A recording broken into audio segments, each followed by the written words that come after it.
नमस्कार, विंध्या टाइम्स में आपका स्वागत है। प्रदेश की दिन भर की 4 बड़ी खबरों के साथ आपके बीच हाजिर हुए हैं। सबसे पहली बड़ी खबर, मध्य प्रदेश के मुख्यमंत्री शिवराज सिंह चौहान जब भी प्रेस को ब्रीफ कर रहे हैं, पत्रकार एक ही सवाल बार बार पूछते हैं कि क्या मध्य प्रदेश में लॉकडाउन लगाया जाएगा। अब मध्य प्रदेश के मुख्यमंत्री ने, चूंकि तमाम चीज़ें आपके सामने हैं, जिस तरह से संडे लॉकडाउन किया गया है अलग अलग ज़िलों में, जिस तरह से लगातार केसेस बढ़ रहे हैं, 24 घंटे में 3000 से ज़्यादा केसेस जब आए, उसके बाद भी एक चुनौती प्रशासन के सामने रही। कल ही मुख्यमंत्री ने यह निर्धारित किया था कि अब वो खुद लोगों के बीच जागरूकता के लिए जाएंगे, लोगों से अपील करेंगे। उन्होंने कहा कि लॉकडाउन अंतिम विकल्प है, क्योंकि पिछले 1 साल में जब तक लॉकडाउन रहा तब की परिस्थितियाँ आपके सामने हैं। किस तरह के हालात थे, आर्थिक मोर्चे पर कितनी विफलताएं हुई, किस तरह से लोगों की नौकरियां गईं, किस तरह से लोग बेरोजगार हुए, पलायन की समस्या और तमाम देश भर में जिस तरह के हालात थे, उससे कहीं ना कहीं देश भर को अब वापस आने में बहुत लंबा समय लग रहा है। इसका मतलब साफ है कि मुख्यमंत्री शिवराज सिंह चौहान ने यह स्पष्ट कर दिया है कि जब स्थिति बिल्कुल ही आउट ऑफ कंट्रोल हो जाएगी तब ही वो लॉकडाउन के बारे में विचार करेंगे। महाराष्ट्र के हालात आप देखिए, महाराष्ट्र में इतने केसेस आने के बाद भी वहां के मुख्यमंत्री उद्धव ठाकरे टोटल लॉकडाउन तमाम जिलों में पूरी तरह से लॉकडाउन करने के फेवर में नहीं है।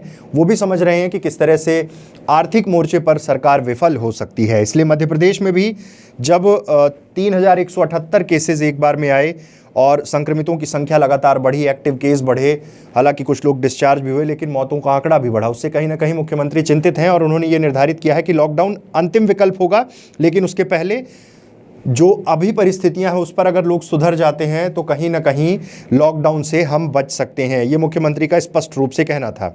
एक बड़ी खबर आपके लिए ये है कि अब जो टेस्टिंग है वो टेस्टिंग आप घर पर भी बुलाकर कर सकते हैं। कोरोना की जो टेस्टिंग है, निजी लैब में RT-PCR टेस्ट के लिए अब आपको 700 रुपये से ज़्यादा कोई चार्ज नहीं कर सकता है।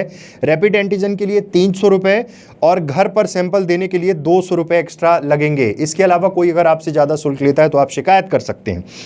पहले प्राइवेट में जाँच कराने पर 1200 रुपये लगा करते थे।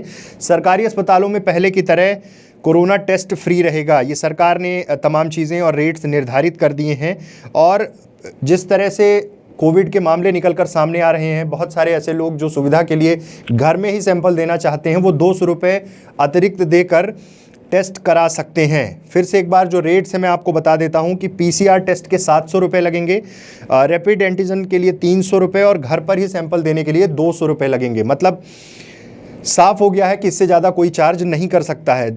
प्रदेश में हालात जिस तरह के हैं, जिस तरह से केसेस निकलकर सामने आ रहे हैं, वो प्रशासन के लिए एक बड़ी चुनौती है। अगली खबर की ओर बढ़ रहे हैं। अगली खबर है मध्य प्रदेश के रीवा संभाग और रीवा और सतना के प्रभारी डॉक्टर पल्लवी जैन आज दौरे पर थीं, 1 दिवसीय दौरे पर थीं। सतना में उन्होंने बैठक की, उसके बाद रीवा में उन्होंने तमाम प्रशासनिक अधिकारियों की बैठक ली, कोविड वैक्सीनेशन का रिव्यू किया, अधिकारियों के साथ बैठक की और वैक्सीन की जो कमी आई थी उसको लेकर भी चिंतन किया। और यहाँ पर ये निर्धारित किया गया कि अब वैक्सीन की कमी नहीं होने दी जाएगी। और सबसे बड़ी बात यह है कि रीवा में वैक्सीनेशन को लेकर लोगों में ज़बरदस्त उत्साह है। कलेक्टर लगातार ये अपील कर रहे थे, प्रशासनिक अधिकारी अपील कर रहे थे कि लोग ज़्यादा से ज़्यादा बढ़ चढ़ कर आएँ और वैक्सीनेशन कराएँ। तो उसके मद्देनज़र जिस तरह से लोगों में ये मोटिवेशन खुद से निकलकर सामने आए और लोग वैक्सीनेशन के लिए आगे बढ़े, उससे कहीं ना कहीं प्रशासन के लिए एक खुशखबरी है। अब वैक्सीन ख़त्म हो गई थी पिछले दिनों, उसको लेकर भी उन्होंने मंथन किया और बैठक में निर्धारित हुआ कि आज देर शाम तक रीवा में वैक्सीन पहुंच जाएगी और वैक्सीनेशन और तेज करने की कवायद शुरू कर दी गई है। खैर, पिछले दिनों तो वैक्सीन ख़त्म हो गई थी, लेकिन वैक्सीनेशन के साथ साथ आयुष्मान कार्ड और तमाम जितनी भी चीज़ें कोविड से रिलेटेड थी, इसकी समीक्षा हुई। समीक्षा में निर्धारित किया गया कि रीवा में परफॉर्मेंस अच्छा है वैक्सीनेशन का और आगे आने वाले समय में वैक्सीनेशन और तेज कर दिया जाएगा। आखिरी खबर, प्रशासनिक अधिकारी इस समय देर शाम सड़कों पर होते हैं हमारी और आपकी सुरक्षा के लिए।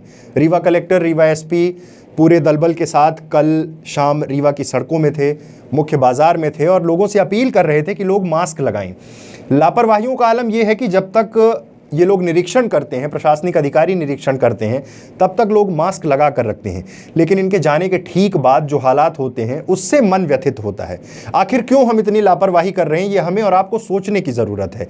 लगातार SP और कलेक्टर आपके पीछे खड़े नहीं रह सकते, ना वो बार बार आपको आके समझा सकते हैं। तमाम तरह की प्रशासनिक जिम्मेदारियों के बीच वो शाम को सीधे सीधे एक मॉक ड्रिल जैसा लोगों के बीच पहुंचना, लोगों को समझाइश देना, चालान की कार्रवाई करना। चालान एक सोल्यूशन नहीं है। अगर लॉकडाउन से बचना है तो हमें नियंत्रण करना होगा, हमें अपने परिवार को सुरक्षित रखना होगा, तभी हम कोरोना से ये जंग लड़ पाएंगे।